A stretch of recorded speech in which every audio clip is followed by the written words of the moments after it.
ela, como eu contei pra vocês, nossa endocrinologista, a doutora Andressa Reicher. Bem-vinda. Obrigada, Carol. Boa tarde. Você está muito linda. Eu sei que tem que se Obrigada. apresentar com jaleco e tal, mas você está realmente muito elegante. Obrigada. Né, Má? Mas assim ela está já, como nossa doutora Marcela falou, você está maravilhosa.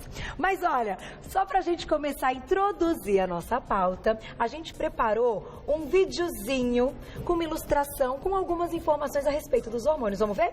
Olha lá.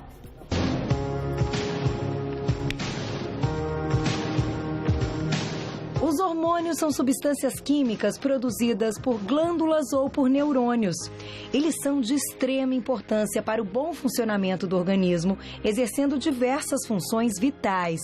Existem 3 classes de substâncias químicas em que os hormônios são derivados: as proteínas, o colesterol e o da tirosina. Apesar disso, cada um deles possui uma função específica, como transportar informações entre as células, regular níveis de glicose e até mesmo controlar a função de órgãos inteiros.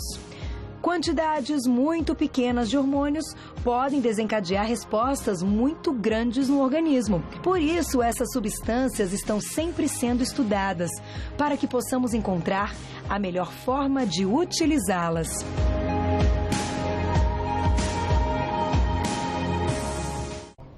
Viram? Ai, que lindo, ficou super ilustrado. Faz o seguinte, vou te fazer um convite. Começa a mandar já. Se você tem algum mito ou verdade a respeito dos hormônios, a doutora Andressa vai responder ao vivo. Acompanhamos algumas informações a respeito dos hormônios e agora vamos aos nossos mitos e verdades? Vamos sim. Primeiro mito ou verdade separado pela doutora Andressa, olha lá, na tela. Mito ou verdade? Cortisol sempre faz mal. Quando a gente fala cortisol, é hormônio do estresse, né? É mito ou é verdade que ele sempre faz mal?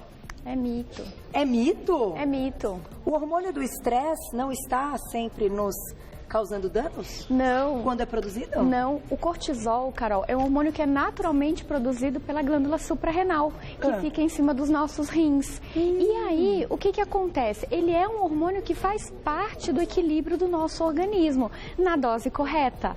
A grande questão é a diferença entre o que é veneno, né, e o que é o correto, né? Tá. Olha que bacana as funções do cortisol, quando ele está na dose correta, ele regula a nossa pressão, ele não deixa a nossa pressão despencar.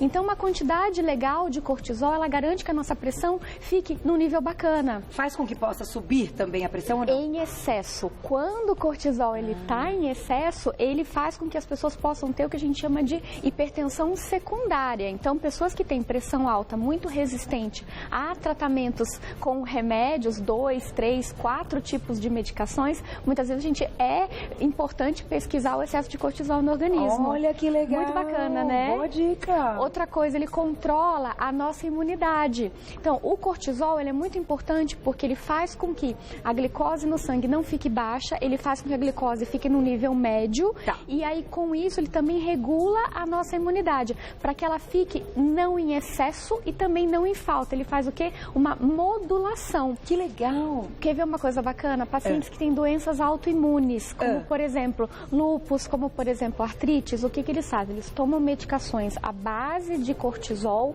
para poder regular a resposta imune. Muitas vezes ele é dado um pouco em excesso para poder tratar a doença, mas o cortisol no normal do organismo, ele regula a nossa imunidade. Que legal. Então, cortisol É muito bacana. em excesso faz a nossa imunidade dar uma caidinha. Exatamente, exatamente. Não é bacana isso? Fantástico, não tinha a menor ideia que cortisol controlava Pois tudo isso. é muito legal. Controle da glicose, como você falou. E quando estoque da gordura.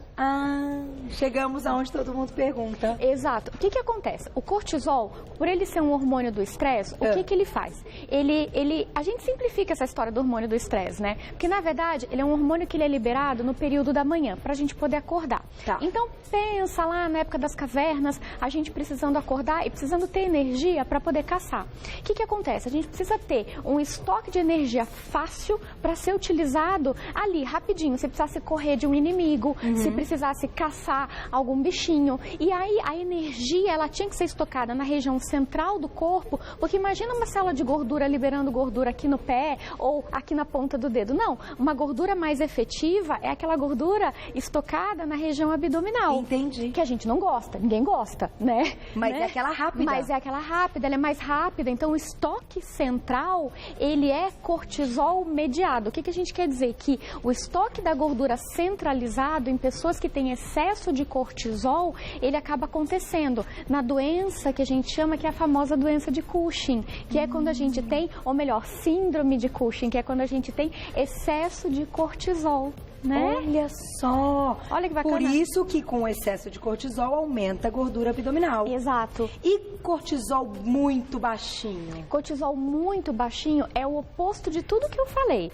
É o que a gente chama de insuficiência suprarrenal. Então é quando a gente tem estados de pressão muito baixa, estados de hipoglicemia, estados de... o paciente pode apresentar desmaios. Tá. Então, por exemplo, pacientes que têm hipoglicemias de repetição... Qual é o exame obrigatório? Dosagem de cortisol. Vai que o paciente está com alguma dificuldade na suprarrenal em fabricar cortisol. Entendi. Então, qual que é a ideia? A ideia, o que é? A gente sempre, pelo menos, tem uma avaliação do cortisol. Quanto que é considerado normal? É assim, Carol, aí é aquela história, não é uma dosagem simples de cortisol no sangue. Tá. O cortisol é um hormônio que a gente tem que dosar no ritmo de cortisol. A gente dosa ele na saliva, a gente pode dosar ele na urina de 24 horas, tá. A gente pode dosar ele no sangue várias vezes ao dia. E se fizer aquela dosagem em jejum antes das 9 da manhã? A gente faz ela e se ela tiver muito baixa, aí a gente pode repetir essa dosagem na urina ou então a gente pode fazer essa dosagem também na saliva. Tá. Então, dosagem do cortisol, a gente começa avaliando ela no sangue e depois ela faz outros exames complementares. Para ter aí um resultado bem certinho. Para ter o exame certinho. Então, Exato. o cortisol é importantíssimo. Super importante, Mais gente. importante do que ele é mantê-lo na quantidade correta. Na quantidade Todos correta. os dias. Todos os dias. Então, assim, a gente fala que o estresse, um pouquinho de estresse sempre é bom, né? Tá. Um pouquinho. Um pouquinho. Vamos colocar mais o próximo. Vamos colocar o próximo mito ou verdade na tela. Olha lá, essa é ótima. Olha só. Na tela. É mito ou verdade que açúcar é essa mesmo? Vicia. Vamos falar do açúcar. Mito ou verdade, açúcar vicia? Vicia. Vicia? Vicia, é verdade. Então, uma pessoa que come muito açúcar, ela pode se considerar viciada? É um tipo de vício, Carol. É um tipo de vício. Olha que interessante. Que eu acho que essa palavra vício, ela é um pouco pesada, mas ela funciona tecnicamente como um tipo de um vício. Tá. E eu vou explicar o porquê. Diga. E isso é muito bacana. O slide vai ficar atrás ilustrando, mas a ideia mesmo foi trazer os carrinhos para poder explicar. Então, e aí, peraí. Andressa, mas o que tem a ver o carrinho com o negócio, né? Então, assim, Vamos lá. como é que funciona? Como é que funciona essa questão dos circuitos de recompensa cerebral? O nosso cérebro, ele funciona de uma forma bem primitiva quando a gente fala no circuito de recompensa cerebral. A gente lida com uma região chamada sistema límbico, que é uma região bem central do cérebro e é uma região que ela funciona de forma mais circular mesmo. Tipo aqui a nossa brincadeira. A nossa brincadeira. Então eu posso colocar isso aqui assim? Exato, Sistema límbico? pode colocar sim. O nosso sistema límbico é o nosso sistema de recompensa cerebral e a substância, o neurotransmissor, que é considerado um hormônio, ele é a dopamina.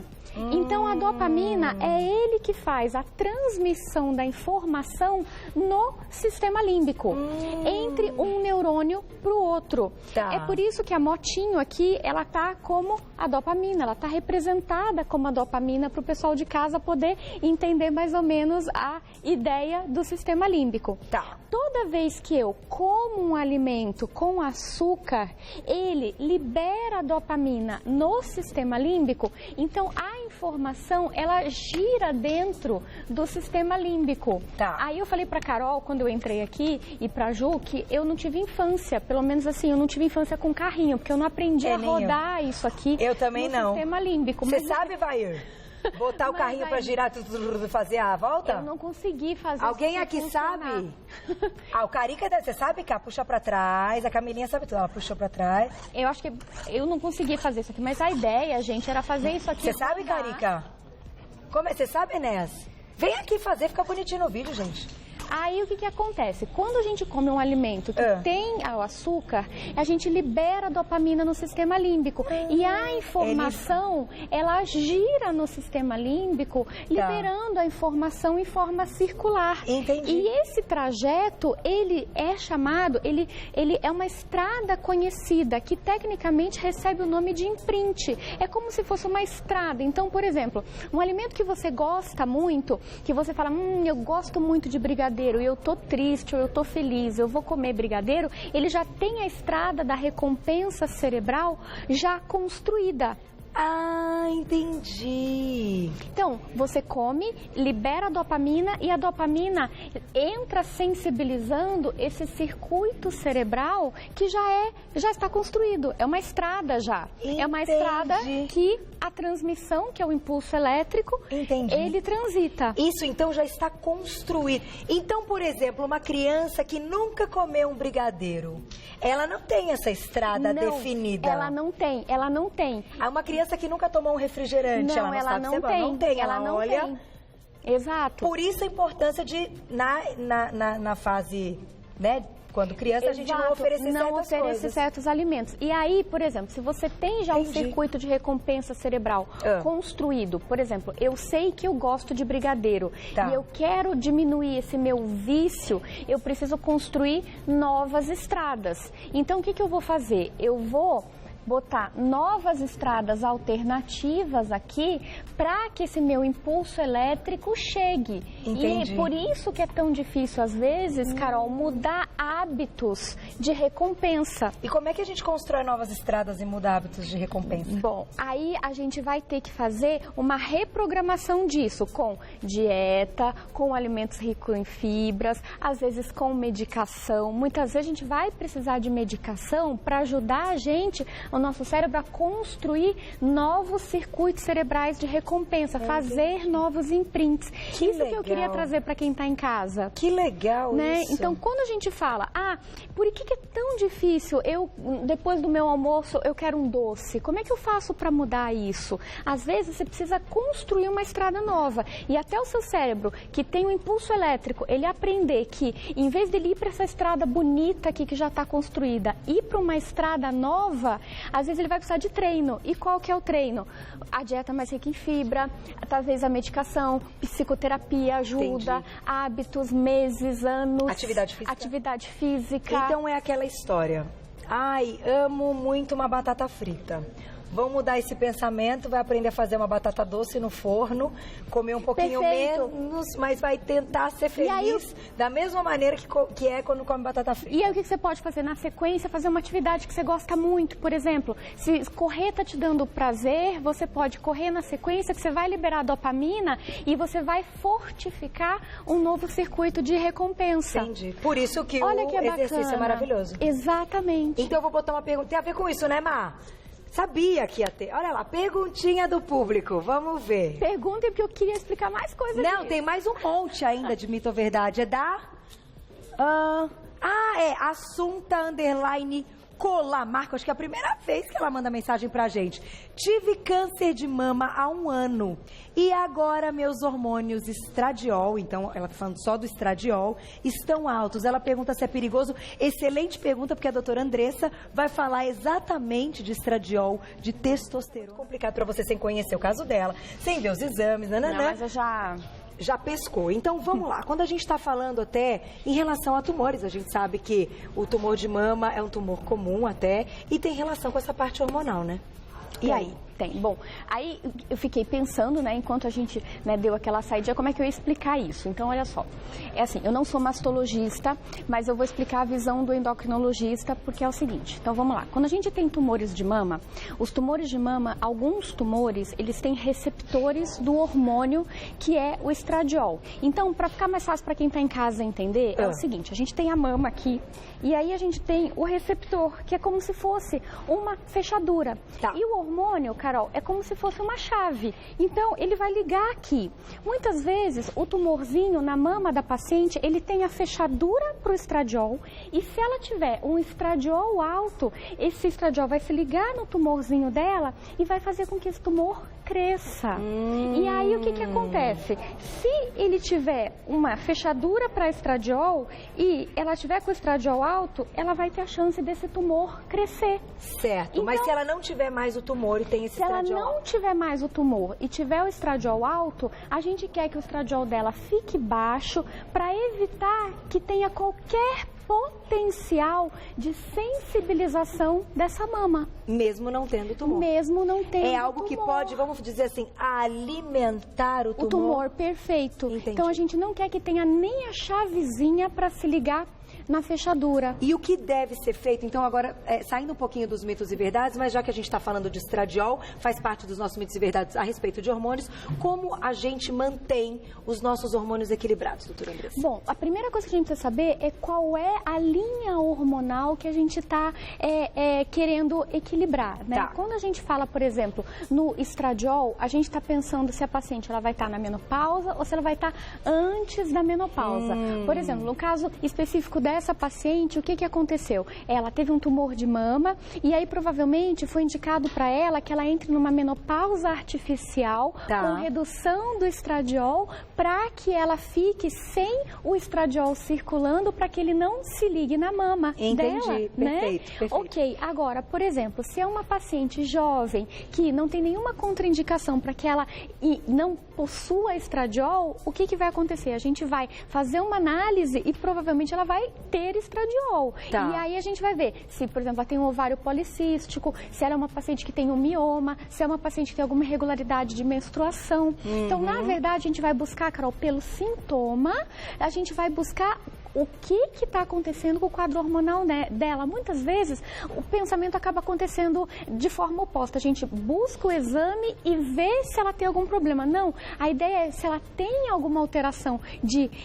sintoma e aí ver como é que está o hormônio dessa paciente. Eu não sei se eu fui clara na hora Foi de clara, explicar. não, claro que existem casos específicos, foi clara, Né? e eu acho legal você responder dessa maneira, até para o pessoal de casa não se assustar, porque quando a gente fala em tumor e tal, tem sempre, claro, a pessoa fica mais apreensiva, exato. mas é algo hoje, graças a Deus, muito conhecido dos médicos, e os recursos que são utilizados para melhorar tudo isso também. Exato. Né? Por isso que eu acho que hoje, grandes casos, e na maioria deles, as mulheres se saem bem, fazem o tratamento, se saem A bem. gente usa a química ao nosso favor, é isso que eu queria dizer para quem está em casa, né? Foi dito no começo, né? Os hormônios, eles são substâncias em pequenas quantidades que a gente dosa, mas a gente consegue usar eles em nosso favor porque a gente tem um conhecimento muito bom de como eles agem e da onde eles se ligam e onde a gente tem que tirar, onde a gente tem que colocar. Então é por isso que a gente tem essa possibilidade de agir equilibrando os nossos hormônios. Eu quero saber, reposição hormonal engorda? Você é a favor de reposição hormonal? É mito. É mito. É mito. Reposição hormonal não engorda. É mito. Você é a favor da reposição hormonal? Se sim, desculpa, meninos, mexi. Se sim, como? Se não, por quê? Depende da mulher. Aí é que tá, depende da mulher. Aí é que tá, mudou muito essa visão nos últimos anos, Carol. Depois o pessoal, se quiser, eu tenho texto sobre isso, prometo, pronto. A gente pode fazer uma pauta só sobre reposição hormonal, Podemos fazer pode uma ser? pauta e eu posso postar Fechado. no Insta hoje. Então, assim, o que acontece? Antigamente a gente achava que toda mulher deveria fazer terapia de reposição hormonal na menopausa. Hoje a gente chama terapia baseada no alvo. O que quer dizer isso? Que a gente vai tratar a mulher na menopausa conforme o sintoma dela. Se ela tem um sintoma de ressecamento vaginal, se ela tem um sintoma de perda de libido, se ela tem um sintoma que vai justificar você dar o hormônio numa quantidade baixa por um período curto, Entendi. ok, ela é candidata para reposição hormonal se a mama permitir, se o útero permitir, se o histórico familiar dela permitir. Entendi. Ok? Agora, se a queixa dela, por exemplo, é só calorão, a gente vai tratar o calorão. Se a queixa dela é só um risco de osteoporose, a gente vai tratar a osteoporose. Falta de apetite sexual, trata Falta de apetite sexual. Então, a gente vai tratar o alvo. É o que a gente chama terapia baseada no alvo. Ai, que legal, doutora André. Se a pessoa... Eu sei que temos 1 minuto, mas a doutora Andressa vai responder. E aquelas mulheres que estão cansadas, que o hormônio deu aquela baixada e ela não tem pique para fazer exercício e para seguir com o dia com disposição? A gente precisa fazer uma avaliação dela. Às vezes a terapia de reposição hormonal vai ajudá-la, mas às vezes outras alterações a gente pode ver. Por exemplo, será que não é uma deficiência de vitamina? Será que ela está se alimentando bem? Será que não é o sono? Então, fazer uma avaliação dessa paciente, sentar, ouvir o que a paciente tem para te dizer, muitas vezes a gente vai tratar de um jeito... E a tireoide? Será que não é a tireoide dela? Pode ser a tireoide. Pode ser a tireoide. Olha quanta coisa, então, antes de pensar na reposição hormonal em si. Mas vamos fazer uma pauta só sobre isso? Podemos. Você traz pra gente? Eu trago, gente. Eu trago. Nós vamos amar com tudo isso. Eu trago, eu faço o que vocês Só quiserem. posso agradecer, lindíssima. Falou assim, eu diria... propriedade, segurança e cautela, porque tudo aqui tem que ser dito com muita cautela. Parabéns mais uma vez. Ai, obrigada, Estou Carol. falando de doutora Andressa Heimscher e você lá nas redes sociais encontra @endocrinologia em dia no Facebook e no Instagram, @endocrinologia em dia.